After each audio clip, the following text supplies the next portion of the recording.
إن الحمد لله نحمده ونستعينه ونستغفره ونعوذ بالله من شرور أنفسنا ومن سيئات أعمالنا من يهده الله فلا مضل له ومن يضلل فلا هادي له وأشهد أن لا إله إلا الله وحده لا شريك له وأشهد أن محمدا عبده ورسوله يا أيها الذين آمنوا اتقوا الله حق تقاته ولا تموتن إلا وأنتم مسلمون يا أيها الناس اتقوا ربكم الذي خلقكم من نفس واحدة وخلق منها زوجها وبث منهما رجالا كثيرا ونساء واتقوا الله الذي تساءلون به والأرحام إن الله كان عليكم رقيبا يا أيها الذين آمنوا اتقوا الله وقولوا قولا سديدا يصلح لكم أعمالكم ويغفر لكم ذنوبكم ومن يطع الله ورسوله فقد فاز فوزا عظيما أما بعد. We begin by praising Allah Azza wa Jal in abundant praise for blessing us with the will and the ability to be here on this day of Yawm al-Jum'ah, here in this beautiful masjid.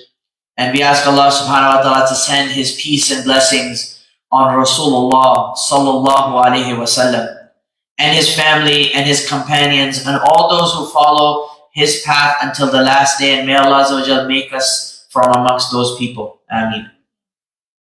We often talk about the stories in the Quran, how these stories are for our benefit. Allah Azza wa Jal has mentioned numerous parables and stories within the Quran. And although over time many different prophets have come, they had different stories, they had different sharia that they brought, but ultimately their aqidah was always the same. They followed the same path of Tawheed, the path of the oneness of Allah subhanahu wa ta'ala.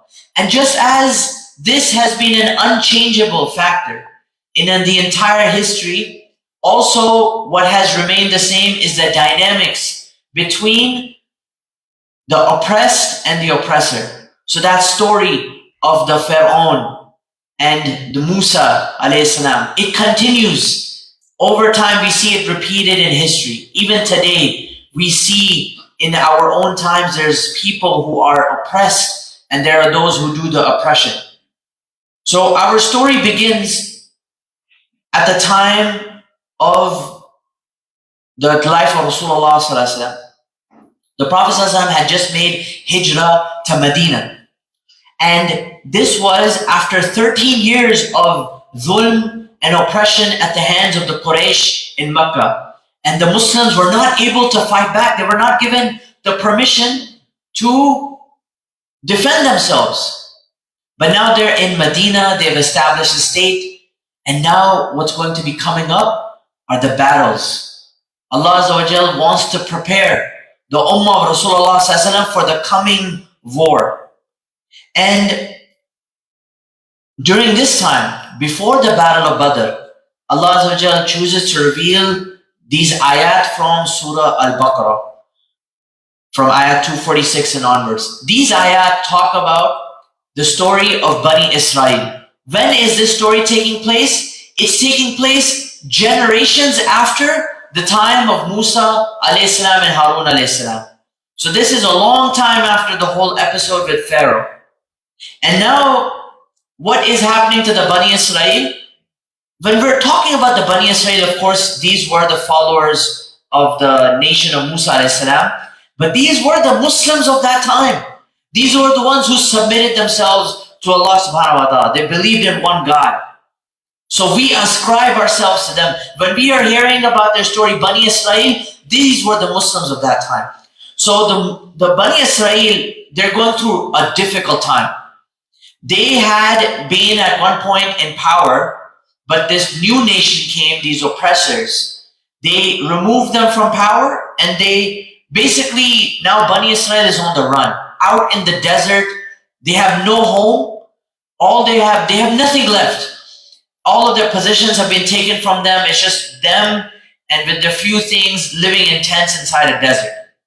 And so Allah Azza wa Jal mentions their story in Surah Baqarah. Alam tara ila al-mala'i min bani Israel min ba'di Musa idh qalu li nabiyyin lahum بعث لنا ملكا نقاتل في سبيل الله قال هل عسيتم إن كتب عليكم القتال ألا تقاتلوا فقالوا وما لنا ألا نقاتل في سبيل الله وقد أخرجنا من ديارنا وأبنائنا فلما كتب عليهم القتال تولوا إلا قليلا منهم والله عليم بالظالمين.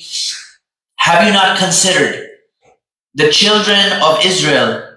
They came to the prophet of their time. So they came to the prophet of their time, and this was the prophet Saul, right? They came to him and they said, ask Allah Azza wa Jal to send us a king so that we may follow him and that we may fight in the way of Allah. And then the prophet said to them, perhaps you will refrain from fighting if it is prescribed to you. And they said, why should we not fight in the cause of Allah when we have been driven out of our homes and from our children? But when battle was prescribed for them, they turned away, except for a few of them. And Allah knows the wrongdoers. So this prophet, actually his name is Samuel alayhi salam, he makes a dua to Allah Azza wa Jal, and the dua is answered. That Allah subhanahu wa ta'ala appoints for them a king. And the prophet says, Allah has appointed Talut as your king. They protested, how can he be our king when there are amongst us those who are more deserving of kingship than he? He has not been blessed with vast riches. And the prophet said, Allah has chosen him over you, and he has blessed him with knowledge and stature. And Allah grants kingship to whom he wills, and Allah is all bountiful, all knowing. So look at the response of these people. The same response that the people of Quraysh gave to Rasulullah sallallahu alaihi wasallam. They said, how can God appoint you as a prophet, O Muhammad, when we are richer than you, more powerful than you, when we have more noble lineage? They thought of themselves that we are more deserving. We have more wealth and riches. How can this poor man be appointed as a prophet? So this was the same response of the people of that time. But now Talut has been appointed their king. Still their people did not believe. So Allah subhanahu wa ta'ala, to prove to the people that Talut is indeed their king, what he did was Allah subhanahu wa ta'ala sent angels to bring this ark to the people of the Bani Israel. And this ark was full of treasures of the Bani Israel, such as the possessions of Musa, the staff of Musa, Harun, the tablets of the Torah. These were things that the Bani Israel had lost. And now this was returned to them. So now these people said, okay, fine, Talut is our king. We're going to go follow him. We're gonna see what happens. We're going to follow him into battle. Talut immediately heads off to face their enemy. Who is their enemy? His name is Jalut. Very similar names. Jalut. In English, Jalut means Goliath. So now these people are marching with Talut, their king, and the Bani Israel. It said that this army that set out to fight Goliath was 80,000 people strong. 80,000 men are following their king to fight who? Jalut and his army. And his army is massive. And he himself, Jalut, was one of the strongest, most powerful human beings of that time. So the people came to an area, and Talut decides to test his people. See who's really here amongst us, who's willing to fight, right? And Allah Azza wa Jalla, he says, Allah will test you with the river. So whoever comes near this river, only drink from this river enough that fits a hand. Just enough for the hand. And he said, anyone who drinks more than that is not from amongst us. Leave us and head back. So the people, his army, comes to this river, and they've been marching. They are tired, they're thirsty, they're exhausted. So many of them go to the river and just start drinking as much as possible. And when Talut sees this, he says, all of you who drank more than a handful, leave us and go away from here. And that army became 4,000. And another series of tests happened. And that army shrunk now to the number of 313 people. Ibn Abbas radiallahu anhu, he said this was the same number of people that fought the Battle of Badr. So you can imagine how Allah subhanahu wa ta'ala is preparing the Sahaba for this coming battle that's going to take place against the Quraysh by showing them the story of Dawud alayhi salam, of Talut alayhi salam, and how he's going to defeat Jalut. And we'll continue in the next part of the khutbah. Every Friday there is an hour where dua is accepted. Pray this is the hour and ask Allah subhanahu wa ta'ala for forgiveness. Subhanakallahumma wa bihamdik. Nashhadu an la ilaha illa ant. Nastaghfiruka wa atubu ilayk.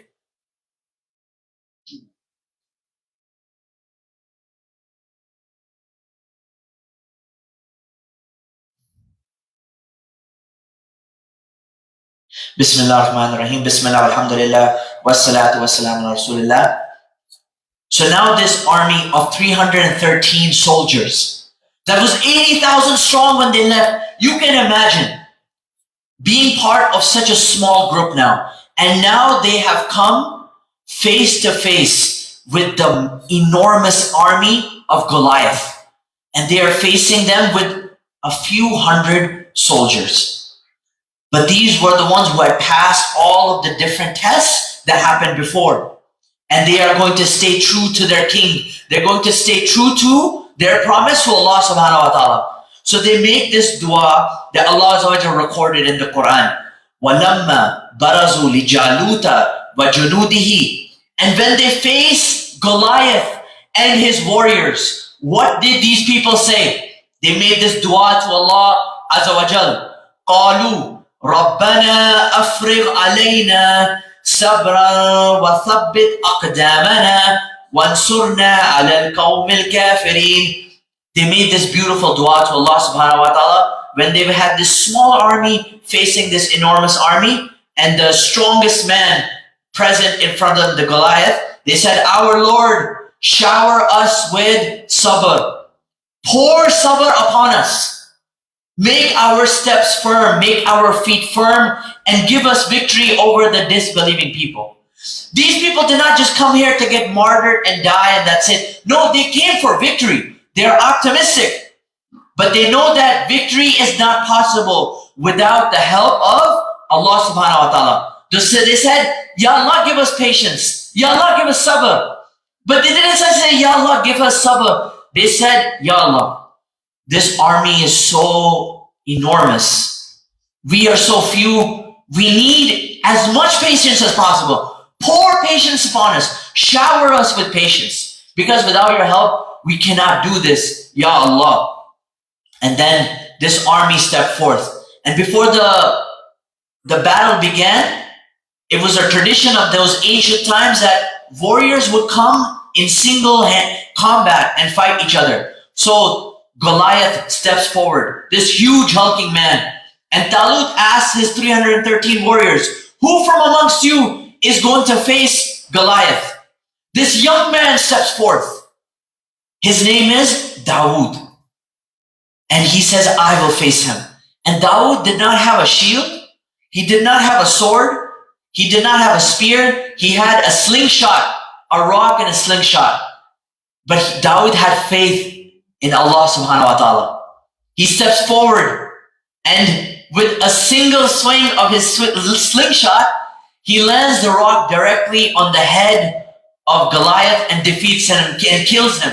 And in that moment, his army loses faith. And that army of Dawood and Talut is able to overcome and defeat this army. The scholars have said that these people that did this was the most righteous generation of the Bani Israel. The most righteous generation of Bani Israel was not the time of the people of Musa. Because you remember what happened, right? Musa Islam, he sets forth to conquer Al-Quds. And the people of Musa said to him, you and your Lord go and fight. When Musa Islam crossed the sea and the army of Pharaoh drowned, what did these people do when Musa went to the mountain? They made a golden calf and started worshipping it. After they had themselves seen the miracles of Allah subhanahu wa ta'ala. But this was the most righteous generation of the Bani Israel. These were the people that Dawud alayhi salam would become their king. And then his son Sulaiman alayhi salam would be the greatest king that this earth has ever witnessed. Because not only was he the king of a huge area of land and the people, but he was the king of the jinn themselves. And he had command over the wind. He could speak to the animals. He had various miracles that Allah subhanahu wa ta'ala had blessed Sulaiman alayhi salam with. So this was the most righteous generation. And when Rasulullah sallallahu alayhi wa sallam mentioned the story of Dawood alayhi salam to his companions, what did he say about him? How did Rasulullah sallallahu alayhi wa sallam mention Dawood to his companions? He said, the prayer which Allah loves the most is the prayer of Dawood. That Dawood, he would sleep for half of the night and stand up for prayer every third of the night and sleep for a sixth. And he said, whose fasting does Allah love the most? The fasting of Dawood alayhi salam. That Dawood alayhi salam would fast every other day. So the basis of all of this is righteousness. Righteousness is what's going to bring victory towards the ummah. We should not look at the weakness of the ummah in the present numbers. We are strong, but we need to reconnect with Allah subhanahu wa ta'ala. When Allah sees us, that we are truly ready, then He will give us victory. And when the Muslims, the Sahaba, they heard these ayat from Surah Al-Baqarah, they themselves are now a few moments later facing an army of 1,000 well-armed Qurayshi men, have horses and camels, and they themselves came out with 313 people, barely any weapons, no horses, just like one horse or like a few camels. They had nothing, but they had faith in Allah Azza wa Jal. They knew that Allah Azza wa Jal, just as He granted victory to the people of Dawood, Allah subhanahu wa ta'ala is going to grant them victory. And this is how generations of Muslims have always looked towards the Quran as a source of inspiration. That Salahuddin Ayyubi, rahimahullah, when he was engaging in battle with the Crusaders, before the battle would begin, at night time, Salahuddin Ayyubi would come out from his tent in the middle of the night, and he would look out at the tents of all of his soldiers. And every single tent would have some light coming out of it. A candle is lit. His soldiers are not sleeping. They're making Qiyamul Layl. They're praying Tahajjud. In the early hours, even before Fajr, they're praying to Allah subhanahu wa ta'ala. And this is how Salahuddin Ayyubi would know that victory is assured. Victory is guaranteed. And Allah subhanahu wa ta'ala, at the hands of this man, Salahuddin, and the whole generation of his time, these righteous men and women, Allah Azza wa Jal granted them victory and granted them success and granted them the conquest of the land, the holy land of Al-Quds, of Jerusalem. We ask Allah subhanahu wa ta'ala to forgive us for our shortcomings. We ask Allah Azza wa Jal to bless us with being part of the solution, being part of the victory of the Ummah Muhammad sallallahu alayhi wa sallam. Ya Allah, we need your help. Ya Allah, shower us with patience as you showered with patience those soldiers of Dawood alayhi salam. Ya Allah subhanahu wa ta'ala, we make dua for the oppressed Muslims worldwide. Ya Allah, grant them victory. Ya Allah, for our scholars who are in prison, Ya Allah, grant them freedom and unite them with their families. Ya Allah, for the sick in our community, those who are in need of your shifa, Ya Allah, grant them healing and grant them full health, Ya Allah. For our youth in our community, Ya Allah, they are living in times of great trials and tribulations. Fitna is all around them. Ya Allah, grant them the light of Iman in their heart as you granted the companions of Rasulullah sallallahu alaihi wasallam. Ya Allah, for all of our parents and elders, Ya Allah, forgive them for their shortcomings and grant them your forgiveness and make them, bless them in their barakah and give them barakah in their health and wealth and Iman. Ya Allah, and for all of us, we are in need of your help. We are in need of your support. We are going through difficulties and challenges in our life, Ya Allah. Ya Allah, grant us barakah in our iman, our health and our wealth. ربنا آتنا في الدنيا حسنة وفي الآخرة حسنة وقنا عذاب النار. ربنا لا تزغ قلوبنا بعد إذ هديتنا وهب لنا من لدنك رحمة إنك أنت الوهاب. اللهم أعز الإسلام والمسلمين. اللهم أعز الإسلام والمسلمين. اللهم أعز الإسلام والمسلمين. اللهم صل على سيدنا محمد عبدك ورسولك النبي الأمي وعلى آله وصحبه وسلم تسليما عدد ما أحاط به علمك وخط به كلمك وأحصاه كتابك وارض اللهم عن ساداتنا أبي بكر وعمر وعثمان وعلي وحسن وحسين وعن الصحابة أجمعين وعن التابعين وتابعين بإحسان إلى يوم الدين. سبحان ربك رب العزة عما يصفون وسلام على المرسلين والحمد لله رب العالمين. إقامة الصلاة. الله أكبر الله أكبر.